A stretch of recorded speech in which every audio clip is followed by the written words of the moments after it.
It's also a scene in which Richard Norton, who plays Keo, is seen without the mask. Octagon was the first time I suddenly became an actor.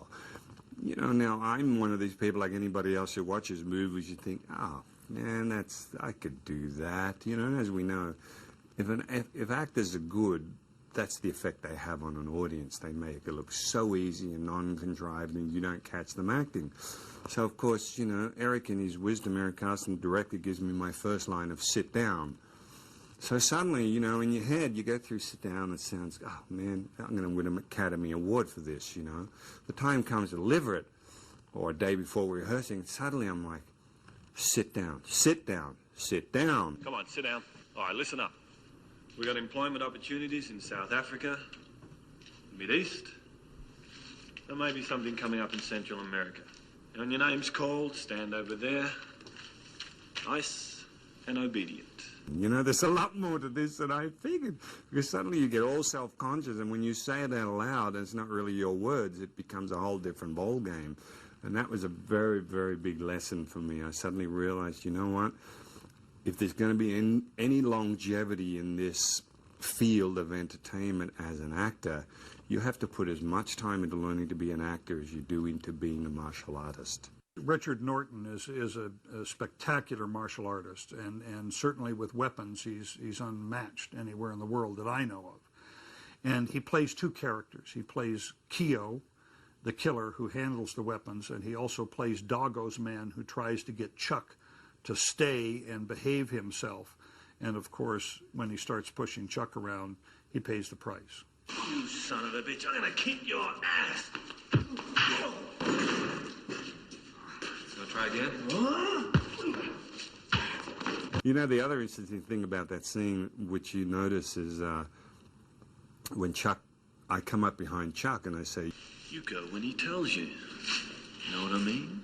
And Chuck kicks me in the groin, and I turn around and I'm like, shit, oh shit. Well, you know where that came from? John Belushi. I was working with John Belushi at the time on the Blues Brothers movie. I was doing bodyguard work for John, had been for a little while, and I was working in the movie, and I told him about this little fight coming up, and John said, wow, I said, this is what you should do, you know, like right off the top of his head, and he virtually choreographed that little bit. So when you get kicked in the groin, hold it, and just, oh, shit.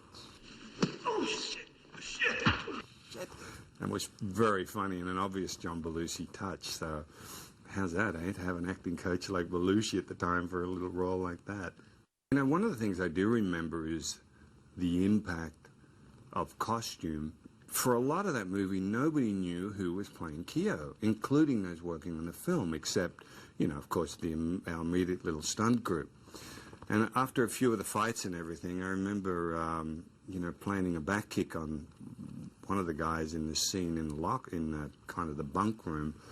And then I really planted him, you know, he had a foot mark like this on his chest, you know. So with that, and of course the fact that Keo never spoke because he's supposed to be Asian, what we did is a lot of, you know, in my original style of karate, it's called Goju, we had kata called Sanchin, or forms called Sanchin and Tencho, which involve, you know, diaphragm breathing. It's very like, breathing like this. Well, of course, that became Keo's calling card, in fact, the only words he ever spoke, you know. So as a result, there was a certain mystery around Keo, and I noticed when I'd go and get changed and come out and start walking, people would part like the you know, the parting of the seas and everything like that, which I thought was very, very funny. One of the interesting things about Richard Norton is that there was no trickery in what these guys did. No undercranked camera, no slow motion, nothing. It was exactly as it would be done. And we were trying to build up the character of Keo the killer. There's a little fight that breaks out at the cook shack between a couple of the characters. And Keo the killer steps in. The man points a sword at him, which he catches. And in 6 frames, he disarms and turns the sword on him. That's a quarter of a second. It happened so fast, I actually counted the frames that it took because I didn't believe that it could be done that fast. It looked like a trick shot. It wasn't a trick shot. He did it. It's funny, you know, I had a lot of people call me and say they had got Octagon and they were freeze framing it and trying to go frame by frame to work out how we did that. And of course, I never told them. The character of Hatband is played by